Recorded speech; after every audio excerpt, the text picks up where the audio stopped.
Hello, brothers and sisters. Pro-life leader Frank Pavone here, bringing you my daily diary. I transparently show you, tell you what the things that I did each day from morning to night. This time we're going to talk about Monday the 3rd, Tuesday the 4th, and Wednesday the 5th of June of 2024.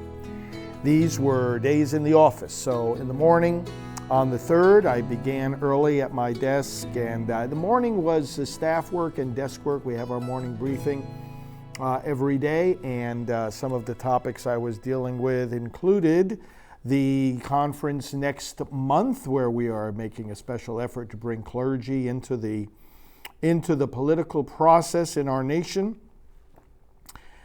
Thank you notes to our credit card donors, making sure the texts were updated for that, reviewing material for the liturgical videos online. We help the clergy to preach on abortion. The spiritual bouquet that we are preparing for President Trump, work on that. Radio Maria, taping one of the programs for that. Our prayer campaign against the state ballot initiatives, doing more work on that. Our products for the elections and updating those products on the store. I talked with the staff responsible for that. Our upcoming scheduling of broadcasts. That's a weekly task to get that schedule up to date. Approving an insert to go into some of our mailings to the donors. Approving an action alert to go out to our email list. Preparing an article for lifenews.com. You'll see me in there once in a while, and communicating with one of our state candidates here in Florida. I mentioned taping. I taped the segment for Radio Maria. All of this was work that brought me through the morning on the 3rd. After a quick lunch, I had a 1 p.m. a phone call with Janet, our executive director, and with a woman who has a fascinating Silent No More story. She was a Disney princess and had an abortion, and is really speaking out now about its devastating effects. That was at 1 o'clock.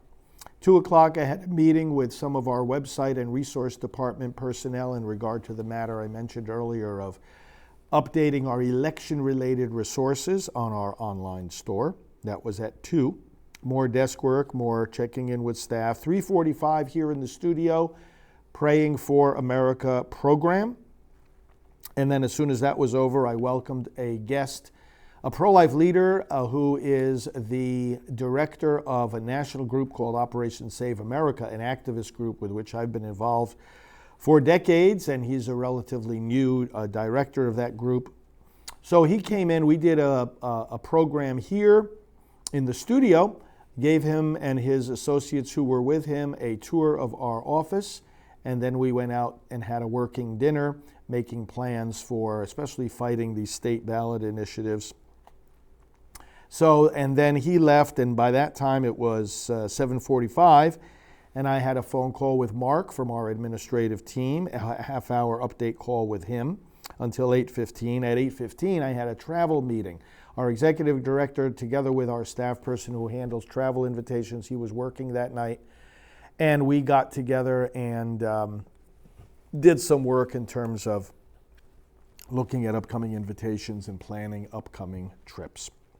Tuesday, June 4th, again, a morning here in the office, interacting with staff and dealing with various things on my email, such as outreach to a Jewish pro-life leader. We're always looking for ways to help our Jewish pro-life friends feel welcomed in everything that we do, and the movement is just as much theirs as anyone else's.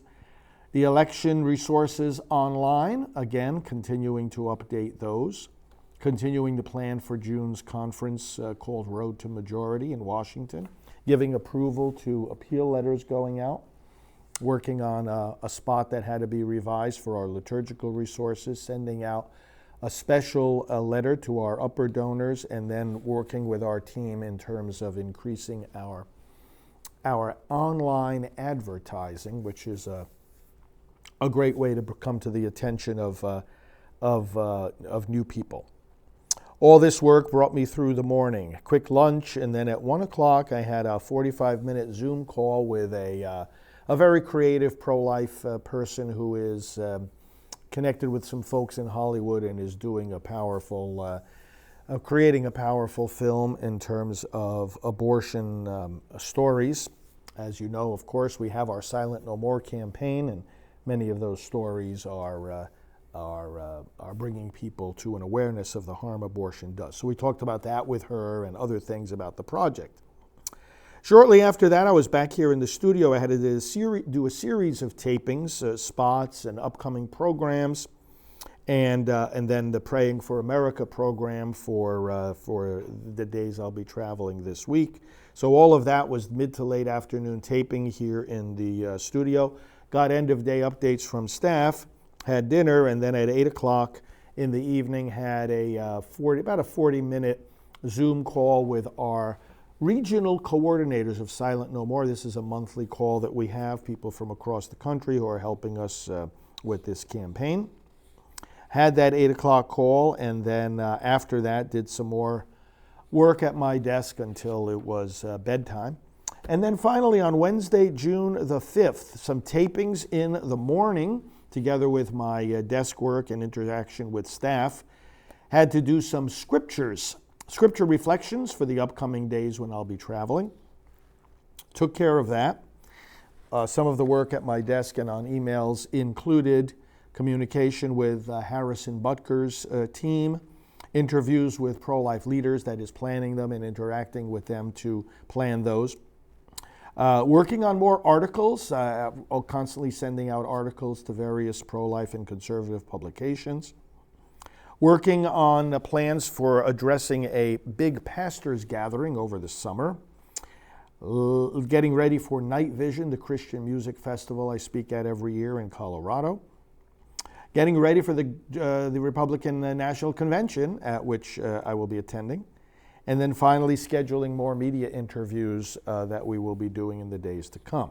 Speaking of such interviews, then when it came noontime, I interviewed one of the attorneys with Alliance Defending Freedom. We did a program together here in this studio in regard to the upcoming decisions from the Supreme Court on 2 abortion cases.